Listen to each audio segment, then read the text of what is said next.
코로나19 완치 이후에 다시 양성 판정을 받는 일이 잇따르고 있습니다. 지난달 70대 여성의 사례가 있었고 최근에 김포 일가족 사례도 있습니다. 재확진 사례가 늘면 완치율이 높아져도 안심할 수 없겠죠.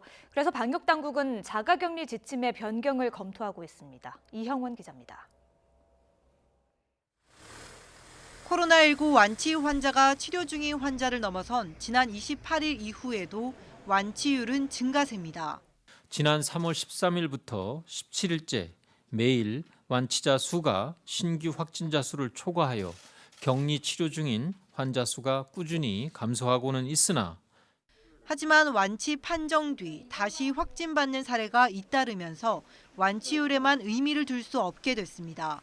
경기도 시흥에 사는 70대 환자가 지난달 국내 첫 사례로 보고된 데 이어 최근에는 김포 일가족까지 재확진 사례만 10건이 넘는 겁니다. 방역당국은 몸 안에 남아있던 코로나19 바이러스가 다시 증식해 재확진된 것으로 보고 있습니다. 퇴원 전 24시간 간격으로 받은 2차례 유전자 증폭 검사에서 음성이 나올 만큼 바이러스 수치가 떨어졌다가 다시 활성화됐을 가능성이 크다는 겁니다. 김포 일가족에 대해서도 기간으로 따지면 그게 재감염의 확률보다는 재활성화됐거나 이럴 가능성이 많고 전문가들도 재감염보다는 재활성화에 무게를 두고 있습니다. 일반적으로 감염 이후 면역력이 생기는 데다 다시 감염됐다고 보기에는 기간이 짧다는 겁니다.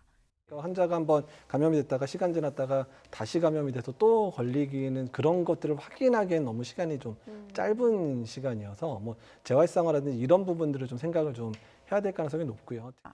다만 재활성화로 확진된 사례라도 2차 전파 위험성은 배제할 수 없는 만큼 대책 마련은 필요하다는 입장입니다. 퇴원이 되더라도 3주간 정도의 자가격리 수칙을 지킨다. 이것은 지금으로서는 충분히 적용해야 될 그런 대책이다 이렇게 생각합니다. 이에 방역당국은 발병일 기준으로 자가격리 권고 기간을 포함한 지침 마련을 검토하고 있습니다. YTN 이영훈입니다.